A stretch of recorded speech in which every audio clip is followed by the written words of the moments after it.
ou não, vambora para o vídeo.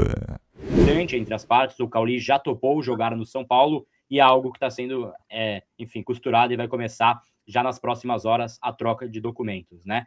Pelo acordo inicial, o São Paulo paga 500 mil euros ao Bahia, valor que gira em torno aí de 3 milhões de reais na cotação atual, e esse contrato tem uma cláusula, né, que pode prever uma obrigação de compra caso ele jogue 25 jogos por 45 minutos pelo São Paulo, ele será comprado por 2 milhões de euros, 12,13 milhões em 50% do seu passe, e aí tem mais gatilhos contratuais que podem ainda acionar bônus para o Bahia, né? Então, o fato, né, de forma mais enfim, simples, resumida, é então ali essa operação que deve girar em torno de 15,3 milhões de reais pelo ato do empréstimo e mais a compra, caso ele cumpra 25 jogos, que é algo que a gente espera que ele vá cumprir, né? Que é algo que é pelo menos a expectativa. 100% dos seus vencimentos pagos pelo São Paulo e as partes não assim, descartam incluir valores, né, que tem aberto entre Bahia e São Paulo pela compra do Nestor. E aí aquela explicação que trouxe antes o Arnaldo Ribeiro também,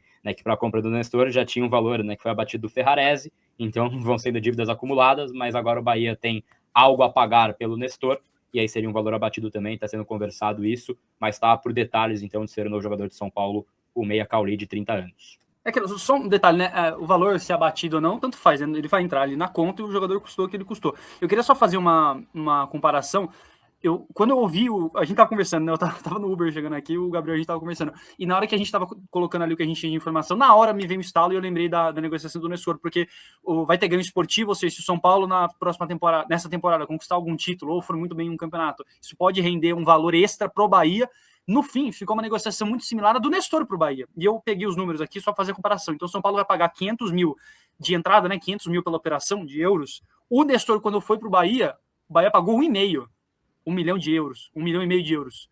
Ou seja, 3 vezes menos. E agora o Bahia pagou 3,8 milhões de euros. Ou seja, ao todo, o Bahia pagou mais de 5 milhões de euros pelo Rodrigo Nestor. Só para fazer uma comparação aqui, lógico, tem a idade, etc. Mas eu vi muita gente falando do valor alto. Aí eu dou a minha opinião. Não sei se é um valor tão alto. Acho que um camisa 10, assim, o São Paulo, o mercado brasileiro não está cheio de meio-campistas armadores. Eu achei um valor ok. Sendo muito honesto, se for de fato esse a ser oficializado. Eu queria saber de vocês dois, Renan e Arnaldo. O que vocês acharam da operação no geral? Mais uma vez, muito encaminhado, mas não está fechado, né? Então pode ser que alguma coisinha ou outra aí mude, mas a tendência é que isso role. 500 mil, entre aspas, de entrada, mais 2 milhões de cláusula de compra, Arnaldo.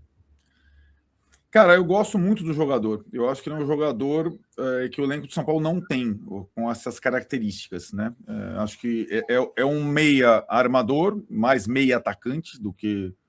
Então ele pode jogar com o Marcos Antônio e pode jogar eventualmente no lugar do Marcos Antônio, quando o Marcos Antônio estiver sendo poupado, por exemplo, como a gente estava falando.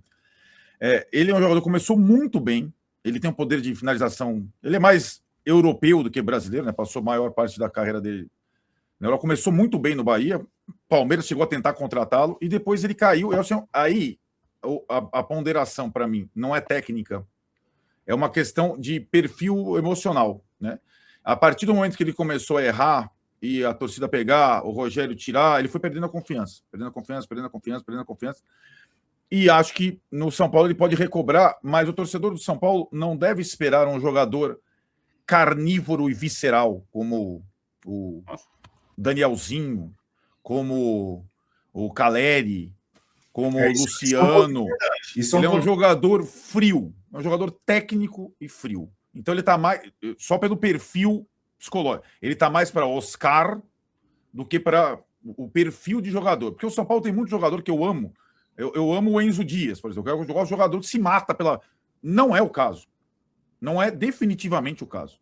Mas ele é um jogador que tem... refino técnico grande, bate muito bem na bola e é inteligente. E na posição, como você falou, Valentim, que não é simples achar jogador, cara, né? E eu acho que vale sim a tentativa. Entendo os valores. O São Paulo está negociando com o Grupo City, um clube que não está em dificuldades. E o São Paulo precisa fazer algum investimento no time de futebol. Isso não é feito há 18 meses. Né? Ainda mais para essa posição, né, Arnaldo? Para essa posição, né? Vai, pode falar. Não, eu só acho que se fechar com o Cauli, já preenche uma lacuna muito grande no elenco para a temporada, né? Eu acho que já ajuda bastante nessa simulação de formações e alternativas e rodízios que a gente tem feito aqui. Como anda a revisão do Oscar? Não avançou? Não. Ainda está travado. Para não falar que tem que receber X, o São Paulo acha que é Y, que é menos X, né?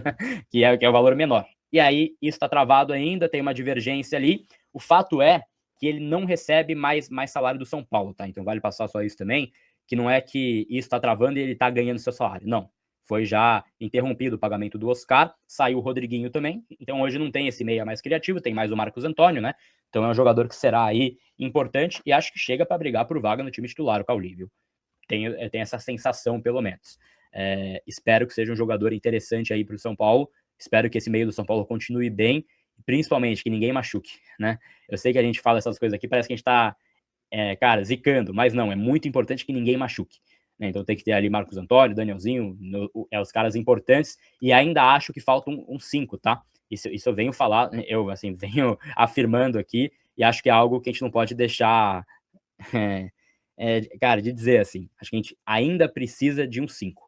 Espero que venha aí também, mas acho bem pontual a chegada do Cauli. Então, o Lucas, like na live. Nos últimos 2 jogos, tanto no sábado quanto o Primavera, quanto ontem, tendo grandes atuações, contribuindo com gol e sendo ali, né, municiado por seus companheiros, o meio-campo, como a gente vem falando, muito bem. O Danielzinho, grande contratação para a temporada, que veio do Mirassol. O Marcos Antônio também, um dos melhores jogadores do São Paulo na temporada. E o Bobadilha, a gente acabou pensando em vários esquemas. Ontem o Crespo surpreendeu, claro, teve o problema do Arboleda, que foi liberado para ir para Venezuela resolver questões familiares, por isso ficou fora do jogo. A gente não sabe se isso tem relação direta, essa ideia do Crespo no começo era ir realmente com 3 zagueiros, mas com o desfalque do Arboleda acabou mudando, mas fato é que deu certo, Bruno. Então, porque aí o torcedor às vezes pensa assim, vocês estão elogiando porque venceu? Também porque venceu. Sim. Porque eu lembro que, se não me engano, o último jogo antes dessa sequência de vitórias foi a derrota por Palmeiras. Sim. Eu acho que foi isso, né, Jalília? Jalília pode confirmar.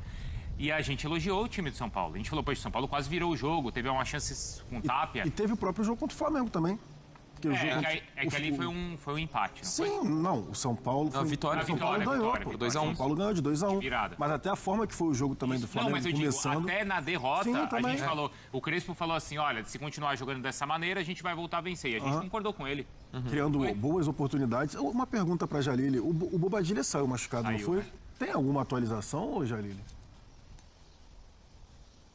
Então, foi uma preocupação, né? O Bobadilha realmente saiu ali sentindo. Por enquanto, nenhuma atualização do São Paulo. Normalmente, né, depois do jogo, eles fazem aquele regenerativo. Vamos ver se o São Paulo atualiza. A gente fica ao longo da programação. Se sair alguma notícia de lesão ou algum problema, se o Bobadilha vai ser desfalque para o jogo do final de semana, a gente vai estar aqui para informar o Fã de Esporte. Por enquanto, só sabemos realmente que ele saiu machucado, sem atualizações sobre a condição física do jogador. A questão do DM, né? Departamento Médico do São Paulo, fica aquela questão do ano passado. Então já fica com uma certa preocupação, né? Porque ele saiu ali, o Pablo Maia teve que entrar no lugar dele, mas fica assim, enfim, quando tiver informação, é bom saber. Porque a questão do Departamento Médico do São Paulo é braba, né? Deu aval para o staff dele para que ele arrume um outro time para jogar, para que ele busque propostas, tem o ok aí, 4ª vez seguida que ele está fora do banco. A situação parece que ficou insustentável, né, Pedro? E complicado pelo lado do jogador, né? Mas não tem outro jeito mais, agora é buscar novos ares mesmo, apareceu o Santos aí como uma possibilidade, agora é seguir seu caminho mesmo? Eu acho até que poderia ter outro jeito, né? Mas a gente tá vendo que não vai ter. Eu acho que o que pesou muito foi a famigerada visita ao CT do Corinthians, que nem foi culpa do jogador, né? Ele tinha autorização, o Corinthians também sabia que ele ia. Mas tem algumas questões, né? Ontem a gente viu que o Bobadilha já saiu sentindo um incômodo muscular, ele sofreu uma paulistinha, mas o São Paulo não tem um elenco tão grande assim, e o Alisson é um jogador muito versátil e muito útil. Poderia haver um esforço de reintegração. Eu acho que não vai haver, mas ao mesmo tempo, se o São Paulo quer transferir ele para outro clube, esse negócio não vai sair mais agora nos moldes do que o São Paulo queria fazer com o Corinthians. O São Paulo não vai receber a compensação financeira que queria receber pelo Alisson depois de tudo que aconteceu. Se a ideia é que o Alisson encontre outro clube, eu acho que a partir de agora o São Paulo vai ter que ajudar. Então a decisão vai ser ou reintegra o Alisson e aproveita ele na sequência da temporada, ou aceita um negócio financeiramente menos vantajoso para que ele não fique parado lá no elenco sem ser utilizado. PVC, isso tudo desvalorizou o Alisson? A lesão desvalorizou, isso tudo desvalorizou. Desvalorizou o Alisson, né? Mas ele é bom jogador. Ele pode jogar em qualquer grande clube, ele pode jogar... Eu acho que ele está pagando um preço muito maior do que era para ele pagar com essa história toda. Ok, ele quis ir para o rival? Quis, porque o Dorival ligou para ele lá, ele jogou muito bem com o Dorival, quis ir embora. Mas daí a acontecer isso, aí o Corinthians não agiu da melhor forma com ele. Agora o São Paulo colocando ele para escanteio. A torcida, entende o sentimento da torcida, de nem colocando na conta da torcida, de colocá-lo como traíra. Mas assim, quem está sofrendo as consequências disso tudo é o jogador, na minha visão. Um time que batalha por tudo que é bola, um time que não desiste, um time que não deixa o ritmo cair. Tá lá no final do jogo, o Caleri trombando, brigando, levantando, indo pra área, apertando marcação, fazendo falta de ataque. Tá muito ligado o São Paulo nos jogos. Tem mostrado isso. É uma corda muito esticada para você jogar 38 rodadas, né? Vamos ver como o São Paulo vai lidar nos momentos de desgaste, nos momentos de desfalque, mas esse início é muito melhor do que se imaginava. E aí, no fim de semana, é ganhar da Ponte Preta, Ponte Preta rebaixada, confirmar a classificação para as quartas de final do Campeonato Paulista e brigar pelo título paulista, é o mínimo que se espera. Título paulista não salva a temporada, mas um gigante como o São Paulo tem que pelo menos brigar para ser campeão paulista. É o mínimo, né? E no fim de semana deve conseguir essa classificação. Então, o São Paulo está encontrando uma trilha para seguir. Estava muito instável o início de temporada, muito caótico. Os resultados colocaram as coisas no trilho. E não só os resultados, porque pode ficar a impressão de que por uma obra do acaso os resultados surgiram e aí a coisa acalmou. Não, pela competência do São Paulo, pelo bom trabalho e pela entrega dos jogadores. Algo fundamental.